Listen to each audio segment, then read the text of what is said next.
inside the world's first giant undersea roundabout. Deep beneath the waves, a daunting engineering feat is taking shape. In a remote corner of the North Sea, construction crews are hard at work on what will be the world's first giant undersea roundabout.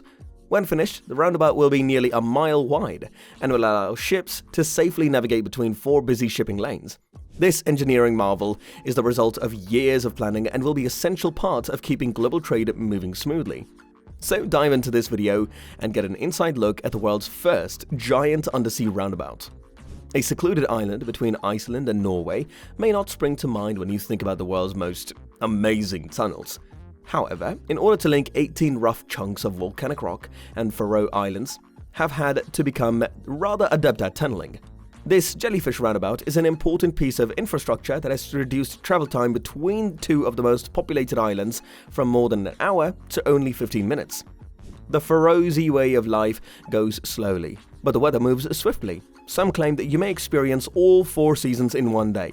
This may make it tough to get about. The Faroe Islands are located in the North Sea, between Norway and Iceland. They are an independent country that is nominally part of Denmark. Its population of little more than 50,000 people and 70,000 sheep is scattered among 17 livable islands.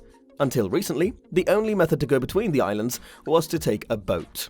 However, the sea out there may be turbulent at times, and the voyage itself can take up to a half a day depending on when you catch the boat or whether it is even operating. A bridge linking the 2 most populated islands was erected in the 1970s, reducing the half-day travel to only a few minutes. However, the Faroe Islands started their tunneling boom in the 1960s. The Faroese learned to dig tunnels with a little aid from the Norwegians along the way. They've constructed 20 in the previous 60 years via small fjords, steep slopes, hills, and the ocean. There are already almost 50 kilometers of road tunnels for just 53,000 people. That's more than a meter of tunneling for every resident.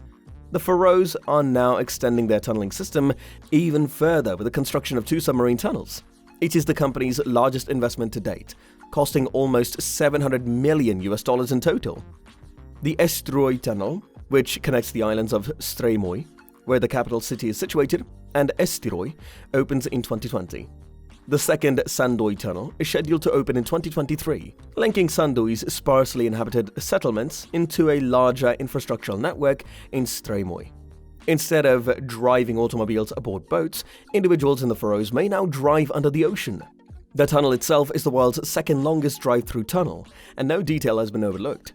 During the 8-minute submarine ride, you may listen to a radio station that has been particularly tailored to improve your experience. And then there's the roundabout. This massive pillar of colorful rock, 72 meters below the surface, resembles a jellyfish. The tunnel's deepest point is 187 meters below the water's surface. To dig the region, the crew employed a drill and blast procedure. A hole is bored into the rock under the water. Explosives are put into the hole and the debris is removed. To prevent water from entering the tunnel, the rock is sprayed with concrete to provide a solid liner. A system of gates, pumps, and pipelines directs any rain or surface water away from the automobiles before pumping it back into the neighboring fjord. The Eysturoy Tunnel is planned to transport hundreds of cars each day, and it will cost a fair buck, about $25 or $10 with an annual pass. But this cash will be used to pay the cost of building, maintenance, and future developments. The second tunnel, on the other hand, is scheduled to transport just 310 cars per day across a distance of 22 kilometers, making it the world's longest auto-traffic subsea tunnel. This comes at a cost of roughly $500 million. It is a massive investment per capita, far higher than comparable European tunnel projects. However, this is hardly a heavily populated country, and it will make a significant impact for those who benefit.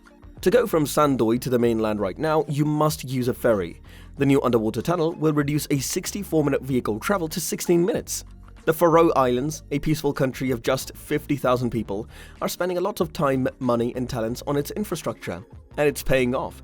These new tunnels might be the difference between going to work, visiting relatives, or even getting to a hospital, or being stranded on the other side of raging seas. With 2 new tunnels under construction and 14 more planned, the Faroes tunneling boom isn't slowing down anytime soon. Well, that's all for today. In case you enjoyed today's video, kindly like and subscribe to the channel.